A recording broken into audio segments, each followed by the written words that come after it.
My favorite saint is St. Vincent de Paul, and I've had a great devotion. Vincent de Paul probably started in my family because I was taught by the Daughters of Charity of St. Vincent de Paul in Our Lady of the Visitation School in San Francisco. And what I like most about Vincent is he undergoes a conversion within his priesthood.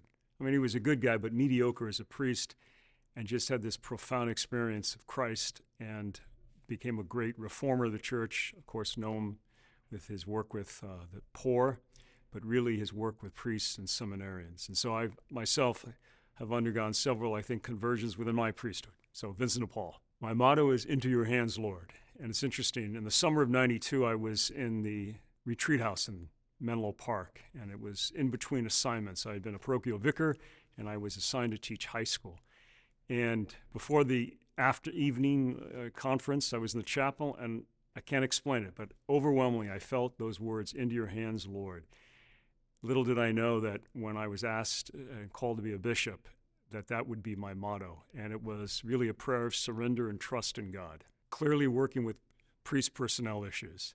You're both a father and a brother, and sometimes a bit unwanted, but I have to guide, correct, inspire, watch out for, and pray for. And I never thought I would be doing so much of that. I tell young priests and seminarians something I learned myself, the importance of being humble, grateful, generous, and it's then that you have peace. I was blessed to have a great first pastor, Monsignor Jim Keene, and I learned a lot from him. There's great wisdom to be learned from those priests who have been very hardworking and have persevered. And my words, persevere, it is worth it, it is a great life, it is not easy. It's easy to persevere, though, when you're humbled and grateful. I say that Eastern Washington, the Diocese of Spokane, is the kinder, gentler part of America. We don't have the issues of Seattle. It's basically a family-oriented, farmer-based, with natural beauty, with lakes and trees and mountains and fields. It's a great place with, I like the weather, and it's a 2-hour flight if I have to get back to see my family in San Francisco.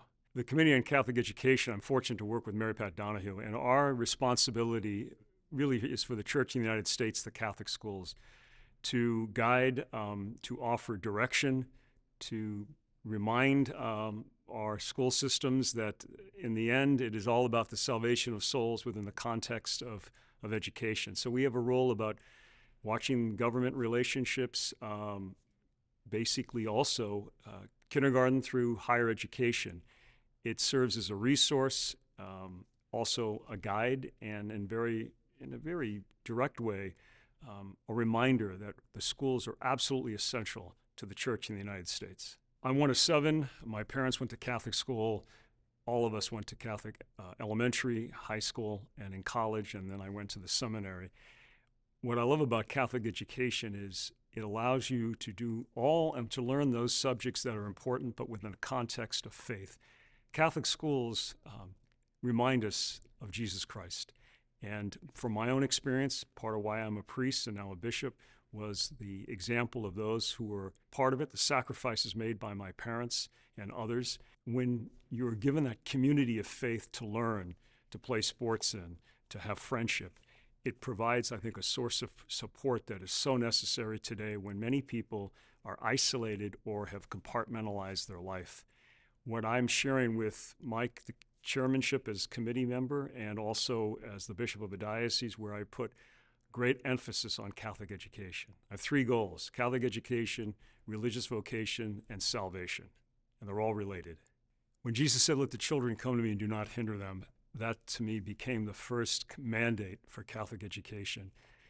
Too often in our society, especially perhaps social media and secularism, people think God is optional. And a Catholic school places Jesus Christ, or at least it should, in the center. Jesus is the teacher. He's the way, the truth, and the life. And Catholic schools provide that. And when they do what they're supposed to do, what they were founded to do, and what God has blessed us to do, you can't beat them. I've served on home missions, Native American affairs, clergy consecrated life and vocations, religious liberty, evangelization. But regarding Catholic education, it was the privilege in talking with Mary Pat, too often the emphasis of the committee was on governance or finances. But we were fortunate and blessed, I would say, providential, to refocus it, to remind us why we have Catholic schools, to address those issues of wokeism and other issues of secularism, gender, those complicated moral questions that can distract us from what we're about, which is, again, an environment of education, of care, of compassion, of faith. And I believe we did that in those 3 years, and I'm very proud of that. And I've worked with great people, and again, I'm grateful for that also.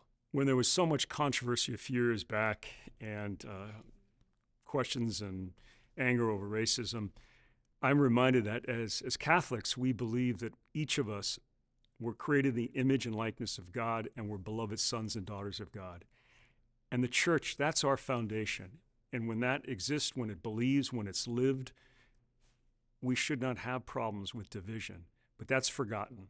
The other thing I also believe is caused difficulty, and I think the church has a way to address it. It's the lack of humility, which means simply truth, and the lack of gratitude. We are blessed as Catholics in this country. We are blessed as people of this great nation. And when we forget that, when we think that we're entitled or we're perpetually the victim, then we have great division. Christ is about unity, and God is about unity and not chaos. And we strive for that, and we pray for that, and God willing, we'll experience it each day. During the summer of 20, I happened to be on the Hemmings website, and I bid on a AMC Hornet Sportabout DL Wagon, which they kept raising the bid, and then I bid something, and then the bid stopped. And I just froze as I saw, did I really understand what I'm buying? So I ignored it for a few days. I had to buy it, got a call, and it turned out Motor Trend has an article on it. There's also on the website for the Diocese of Spokane, the traveling with the bishop in his car. And I'm traveling around with the pilot shot the whole budget. There were 3 episodes, but the pilot was the best one. You can actually see it on YouTube. And I'm driving around with Father Pat Kurz, the vicar of priests, who himself graduated from Catholic schools. And the school's kind of the car's a classic because it has the wood on the side.